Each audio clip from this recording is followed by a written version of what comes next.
constitutes a national threat and who doesn't.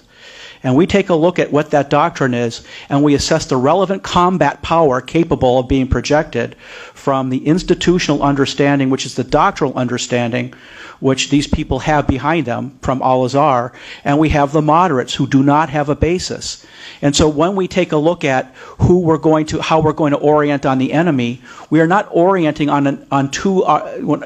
we're not, with the moderate group, we have people who lack the foundation to sustain an assault inside their own domain.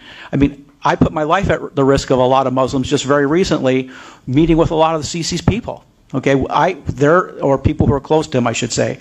I support everything he's doing. He knows that what a lot of people don't know is the next day he had Al-Azhar imams come out and say what he said was apostasy. And when someone does an analysis of that, they have to say, they're right. And we have to understand that they're right. And we have to understand that because it means, first of all, Sisi crossed the Rubicon in his own domain. There's no going back on that. And second of all, we support what he's doing, but we also have to understand that he's drawing on the current feeling inside Egypt that they just don't want to do that anymore. That's not moderate Islam, and we don't need to talk about it. We don't want to do it.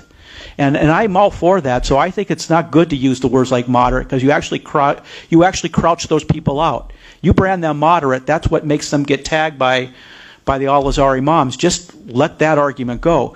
But it's important. Personally, I don't have a stake. I completely agree with everything you said.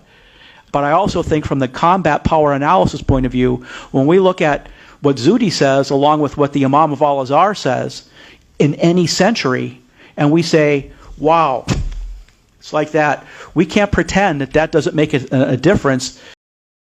Not in our personal opinions, I could care less, but it makes a difference in how we do an estimate of the threat and how to defeat them and what it will take. I'll stop